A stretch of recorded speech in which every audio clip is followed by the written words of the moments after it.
Sivaya Nama Tiruchitrambalam. Welcome back to our discussion on Sokkanatha Venba, verse number 4. Let's look at the verse.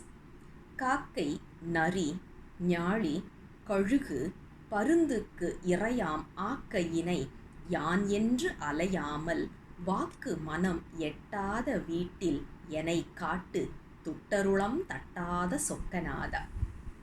Today's verse is yet another verse that we should all be meditating on, we should all be resonating on. After our death, this particular body is going to be fed to dogs, or rather, if we look at it, most of the carnivorous animals or the omnivorous animals and birds are going to feed on this body.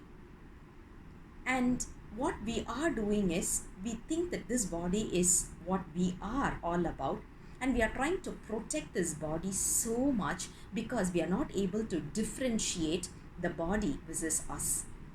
So if we look at it, end of the day, what happens to the body is it's going to be fed to the nature.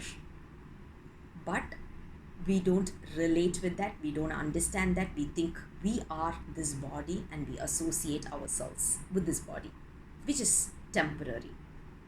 But what we really need to do is ask Lord Shiva to give us a position where words, neither thoughts, none of these are going to be disturbing us. We need to go higher and higher above our words as well as our thoughts, and we need to stay put in that particular place.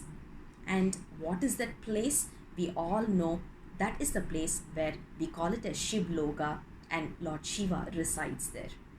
He is the one who is called as Vaakku Manadi, then someone who is beyond words and someone who is beyond thoughts.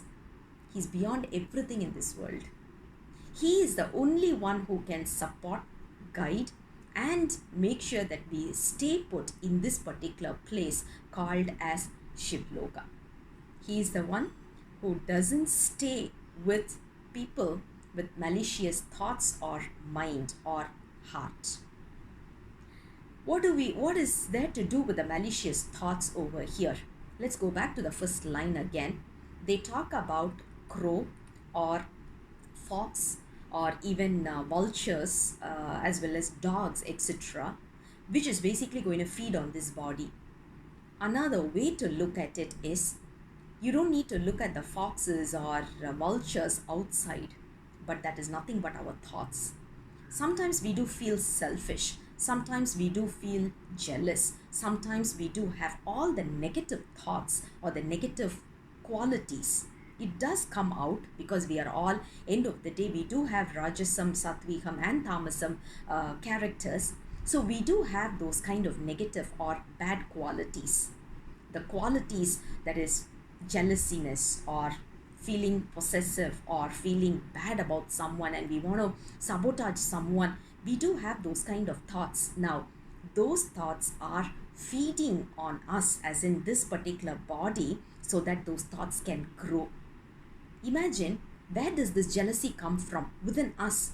We are the one feeding it. How are we feeding? With this entire body. That is how we are feeding the thought of jealousiness that comes into us. So what we have to do is disassociate ourselves with the thoughts so that it is easy for Lord Shiva to bring us to his lotus feet. That is what verse number 4 is all about. Let's not associate ourselves with this body which is temporary.